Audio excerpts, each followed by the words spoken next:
स्यमंतक मणि की कथा। श्री शुकदेव जी कहते हैं, परीक्षित, सत्राजित ने श्री कृष्ण को झूठा कलंक लगाया था।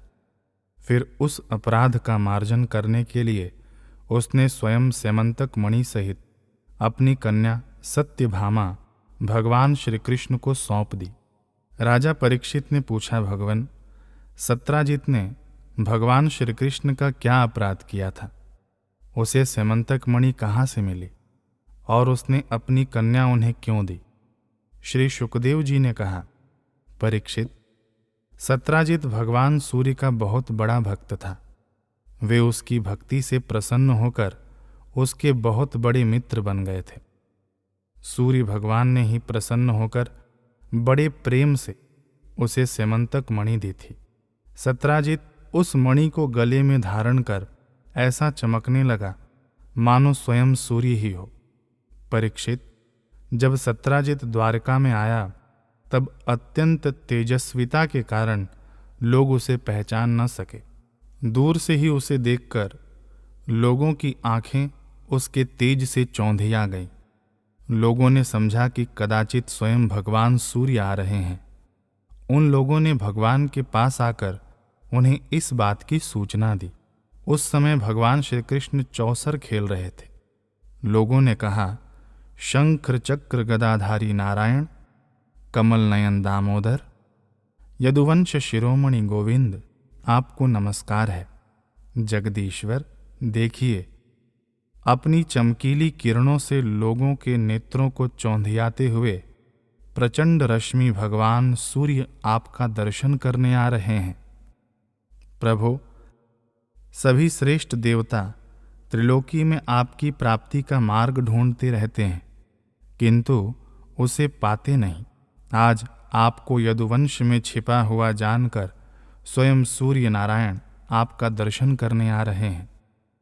श्री शुकदेव जी कहते हैं, परीक्षित, अनजान पुरुषों की यह बात सुनकर कमल नयन भगवान श्री कृष्ण हंसने लगे।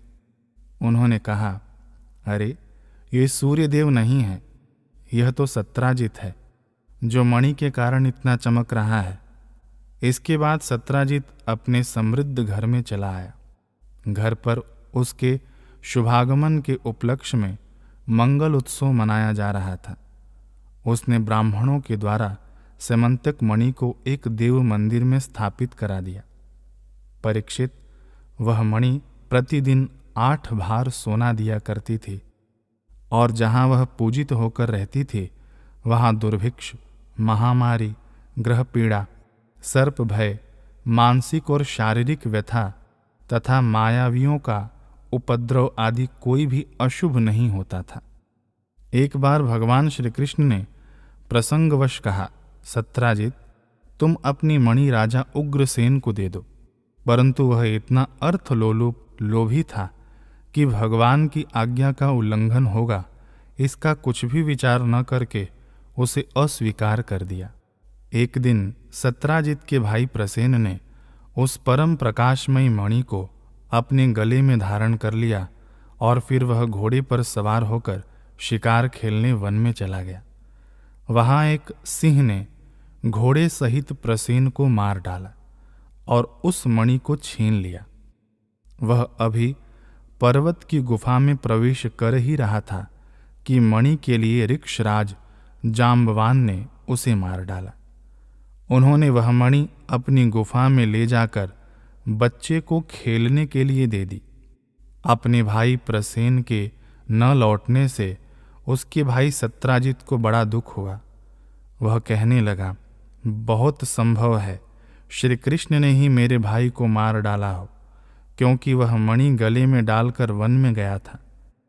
सत्राजित की यह बात सुनकर लोग आपस में कानाफूसी करने लगे। जब भगवान श्री कृष्ण ने सुना कि यह कलंक का टीका मेरे ही सिर लगाया गया है, तब वे उसे धो बहाने के उद्देश्य से नगर के कुछ सभ्य पुरुषों को साथ लेकर प्रसेन को ढूंढने के लिए वन में गए।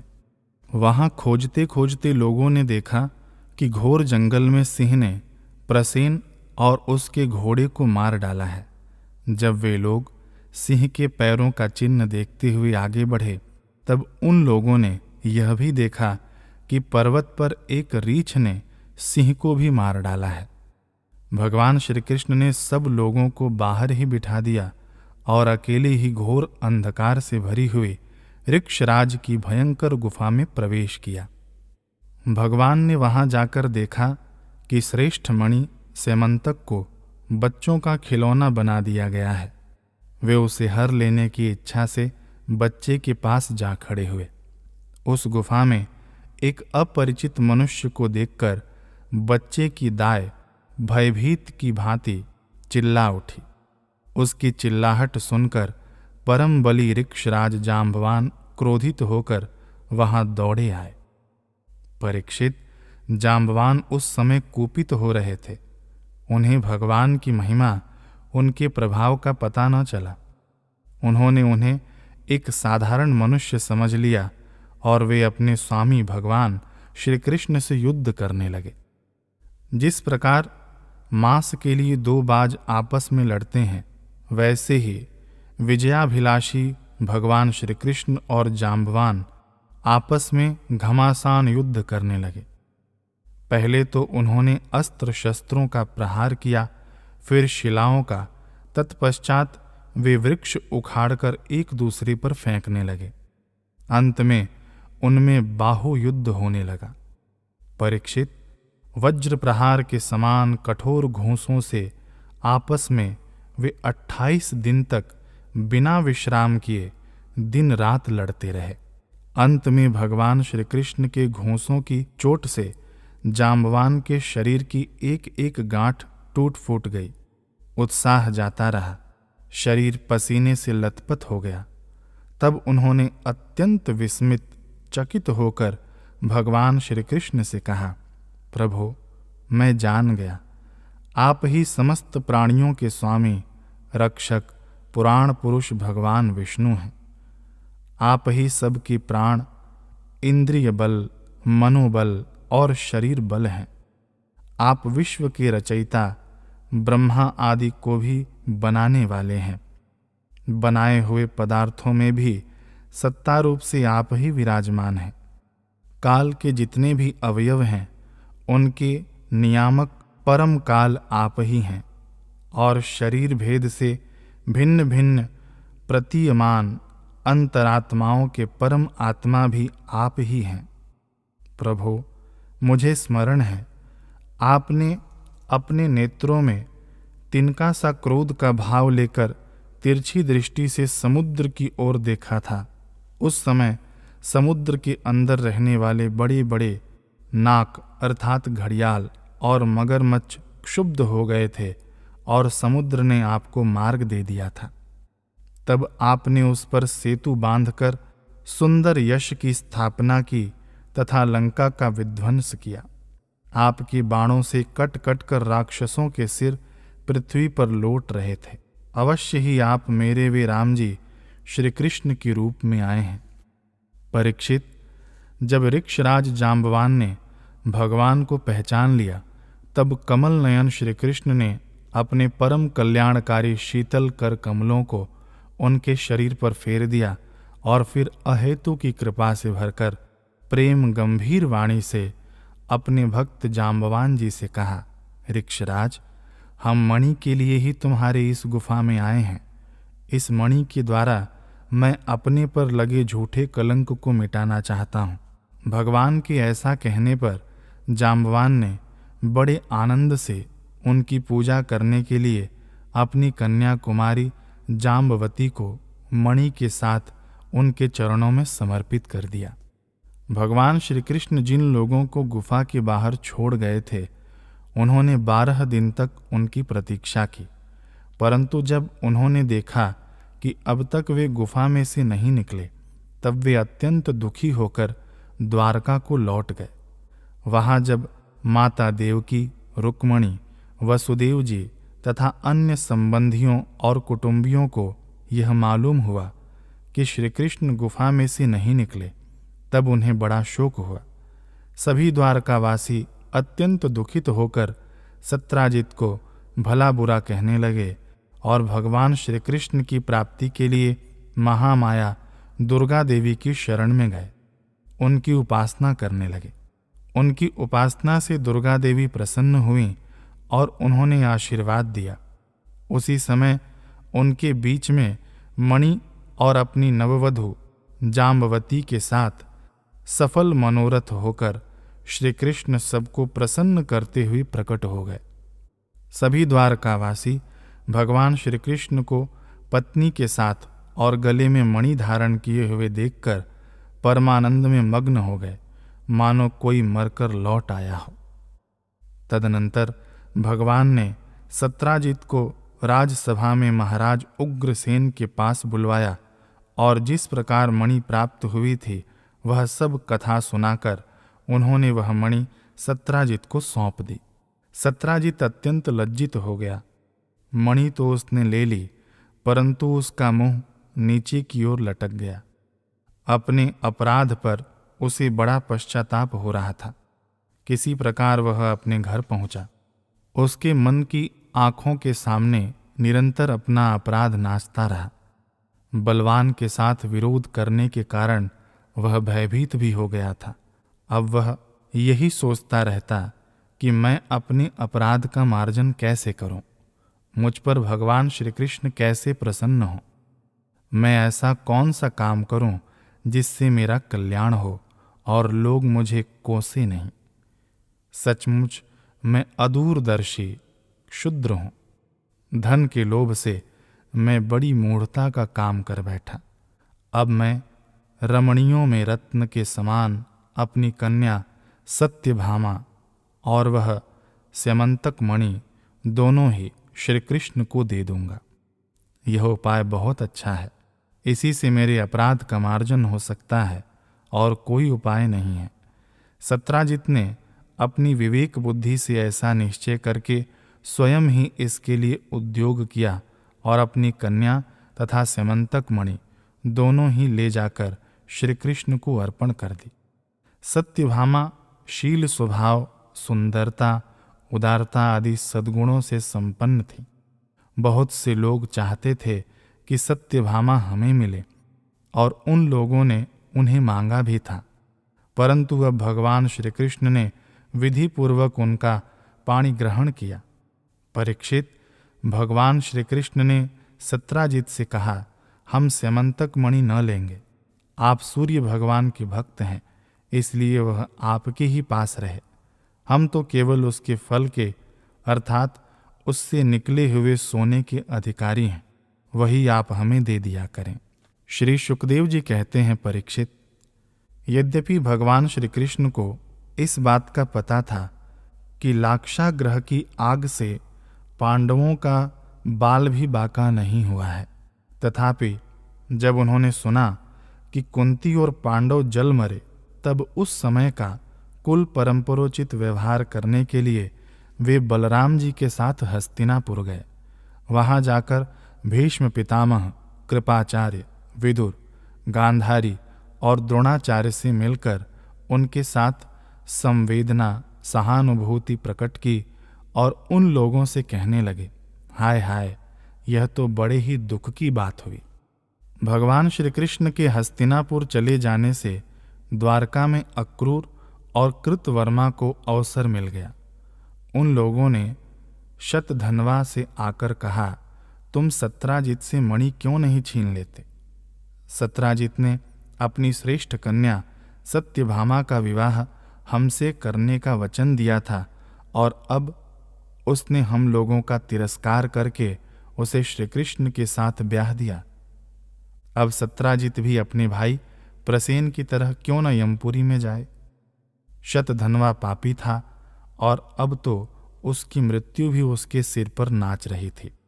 अक्रूर और कृतवर्मा के इस प्रकार बहकाने पर शतधन्वा उनकी बातों में आ गया और उस महादुष्ट ने लोभवश सोए हुए सत्राजित को मार डाला। इस समय स्त्रियां अनाथ के समान रोने चिल्लाने लगीं, परंतु शतधन्वा ने उनकी ओर तनिक भी ध्यान न दिया। जैसे कसाई पशुओं की हत्या कर डालता है, वैसे ही वह सत्राजित को मारकर और मणि लेकर वहां से चंपत हो गया। सत्यभामा जी को यह देखकर कि मेरे पिता मार डाले गए हैं बड़ा शोक हुआ और वे हाय पिताजी मैं मारी गई इस प्रकार पुकार पुकार कर विलाप करने लगी। बीच बीच में वे बेहोश हो जातीं और होश में आने पर फिर विलाप करने लगतीं। इसके बाद उन्होंने अपने पिता के शव को तेल के कड़ाहे में रखवा दिया और आप हस्तिनापुर को गईं। उन्होंने बड़े दुख से भगवान श्री कृष्ण को अपने पिता की हत्या का वृतांत सुनाया। यद्यपि इन बातों को भगवान श्री कृष्ण पहले से ही जानते थे। परीक्षित, सर्वशक्तिमान भगवान श्री कृष्ण और बलराम जी ने सब सुनकर मनुष्यों की सी लीला करते हुए अपनी आंखों में आंसू भर लिए और विलाप करने लगे कि यहो, हम लोगों पर तो यह बहुत बड़ी विपत्ति आ पड़ी। इसके बाद भगवान श्री कृष्ण सत्यभामा जी और बलराम जी के साथ हस्तिनापुर से द्वारका लौट आए और शतधन्वा को मारने तथा उससे मणि छीनने का उद्योग करने लगे। जब शतधन्वा को यह मालूम हुआ कि भगवान श्री कृष्ण मुझे मारने का उद्योग कर रहे हैं, तब वह बहुत डर गया और अपने प्राण बचाने के लिए उसने कृतवर्मा से सहायता मांगी। तब कृतवर्मा ने कहा, भगवान श्री कृष्ण और बलराम जी सर्वशक्तिमान ईश्वर हैं, मैं उनका सामना नहीं कर सकता। भला ऐसा कौन है जो उनके साथ वैर बांधकर इस लोक और परलोक में सकुशल रह सके। तुम जानते हो कि कंस उन्हीं से द्वेष करने के कारण राज्य लक्ष्मी को खो बैठा और अपने अनुयायियों के साथ मारा गया। जरासंध जैसे शूरवीर को भी उनके सामने 17 बार मैदान में हार कर बिना रथ के ही अपनी राजधानी में लौट जाना पड़ा था।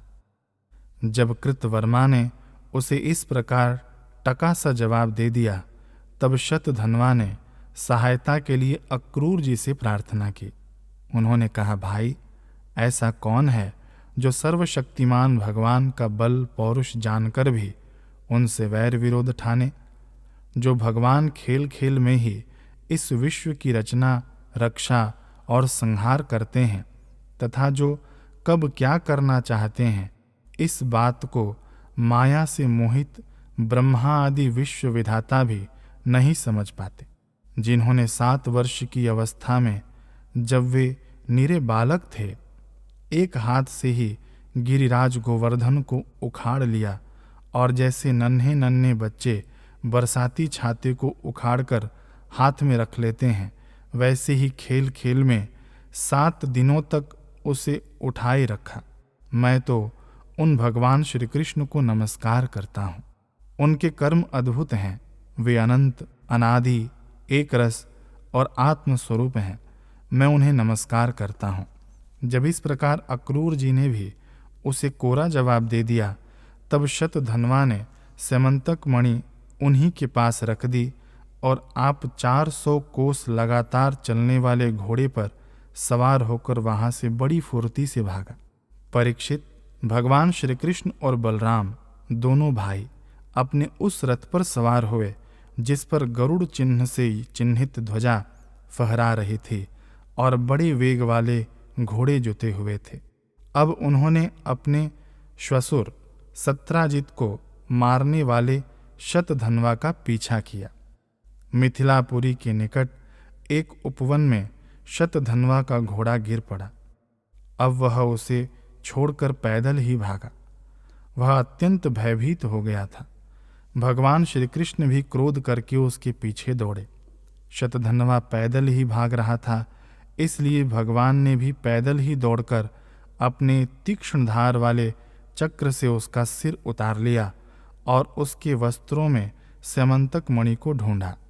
परंतु जब मणि मिली नहीं, तब भगवान श्री कृष्ण ने बड़े भाई बलराम जी के पास आकर कहा, हमने शतधन्वा को व्यर्थ ही मारा, क्योंकि उसके पास स्यमंतक मणि तो है ही नहीं। बलराम जी ने कहा, इसमें संदेह नहीं कि शतधन्वा ने स्यमंतक मणि को किसी न किसी के पास रख दिया है। अब तुम द्वारका जाओ और उसका पता लगाओ। मैं विदेह राज से मिलना चाहता हूँ, क्योंकि वे मेरे बहुत ही प्रिय मित्र हैं। परीक्षित, यह कहकर यदुवंश शिरोमणि बलराम जी मिथिला नगरी में चले गए। जब मिथिला नरेश ने देखा कि पूजनीय बलराम जी महाराज पधारे हैं, तब उनका हृदय आनंद से भर गया। उन्होंने झटपट अपने आसन से उठकर अनेक सामग्रियों से उनकी पूजा की। इसके बाद भगवान बलराम जी कई वर्षों तक मिथिलापुरी में ही रहे। महात्मा जनक ने बड़े प्रेम और सम्मान से उन्हें रखा। इसके बाद समय पर धृतराष्ट्र के पुत्र दुर्योधन ने बलराम जी से गदा युद्ध की शिक्षा ग्रहण की। अपनी प्रिय सत्यभामा का प्रिय कार्य करके भगवान श्री कृष्ण द्वारका लौट आए और उनको यह समाचार सुना दिया कि शतधन्वा को मार डाला गया, परंतु स्यमंतक मणि उसके पास न मिली। इसके बाद उन्होंने भाई बंधुओं के साथ अपने श्वशुर सत्राजित की वे सब और्ध्वदेहिक क्रियाएं करवाईं जिनसे मृतक प्राणी का परलोक सुधरता है। अक्रूर और कृतवर्मा ने शतधन्वा को सत्राजित के वध के लिए उत्तेजित किया था। इसलिए जब उन्होंने सुना कि भगवान श्री कृष्ण ने शतधन्वा को मार डाला है, तब वे अत्यंत भयभीत होकर द्वारका से भाग खड़े हुए।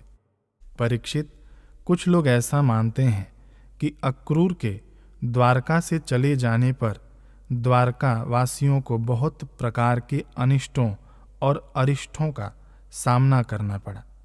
दैविक व भौतिक निमित्तों से बार बार वहाँ के नागरिकों को शारीरिक और मानसिक कष्ट सहना पड़ा। परंतु जो लोग ऐसा कहते हैं वे पहले कही हुई बातों को भूल जाते हैं। भला यह भी कभी संभव है कि जिन भगवान श्री कृष्ण में समस्त ऋषि मुनि निवास करते हैं, उनके निवास स्थान द्वारका में उनके रहते कोई उपद्रव खड़ा हो जाए? उस समय नगर के बड़े बूढ़े लोगों ने कहा, एक बार काशी नरेश के राज्य में वर्षा नहीं हो रही थी, सूखा पड़ गया था। तब उन्होंने अपने राज्य में आए हुए अक्रूर के पिता श्वफल्क को अपनी पुत्री गांधिनी ब्याह दी। तब उस प्रदेश में वर्षा हुई। अक्रूर भी श्वफल्क के ही पुत्र हैं और इनका प्रभाव भी वैसा ही है। इसलिए जहाँ जहाँ अक्रूर रहते हैं वहाँ वहाँ खूब वर्षा होती है तथा किसी प्रकार का कष्ट और महामारी आदि उपद्रव नहीं होते।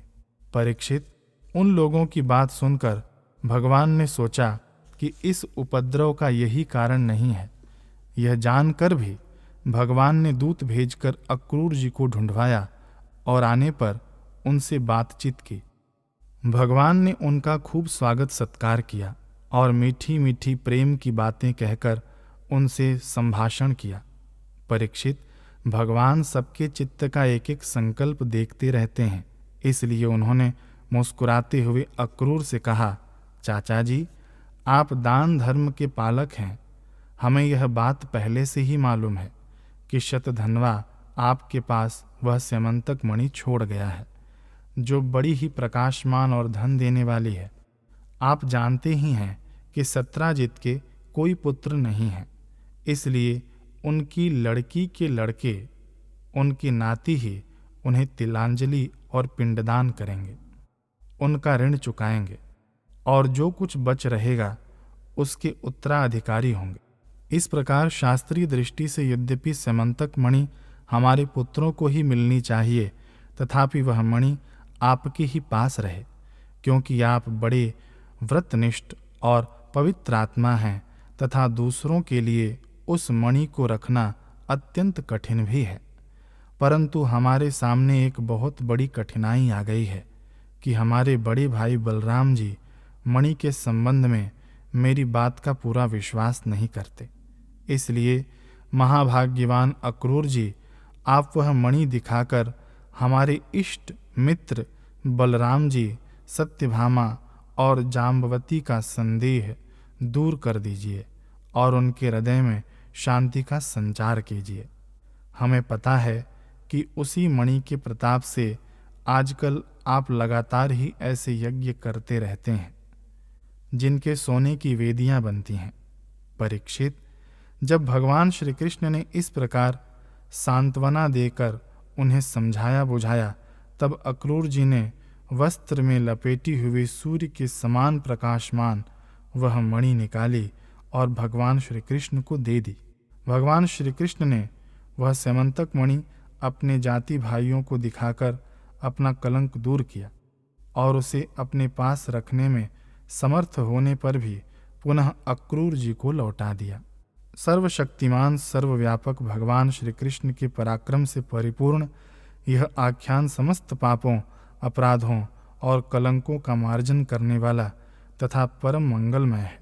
जो इसे पढ़ता, सुनता अथवा स्मरण करता है वह सब प्रकार की अपकीर्ति और पापों से छूटकर शांति का अनुभव करता है।